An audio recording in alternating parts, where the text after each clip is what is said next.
recently, VP, sabi ni Alianza Campaign Manager and Navotas Representative Toby Chanco na dahil umano sa conditional release ng mga proyekto na ipinasang budget, kaya sila nakapirma doon sa impeachment mo sa Congress. Any statement? Speechless. Well, kasi iba yung narinig ko. Ang narinig ko kasi 1.5 million cash and 6 million akap ang bayad sa pirma sa impeachment. So, baka iba pa Yung yung... sinabi niya, recent lang sa interview sa One News. Baka iba pa yung conditional release, no? So, in addition pa yun doon sa mga natanggap noon mga nagpirma.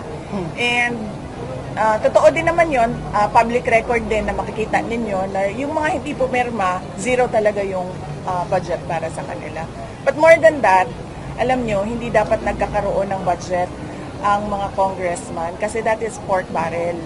Hindi sila dapat nagkakaroon ng apportionment doon sa projects ng executive department kasi ang trabaho lang naman ng congressman ay gumawa ng batas eh. Hindi siya pwedeng kumuha doon sa budget ng mga departments natin.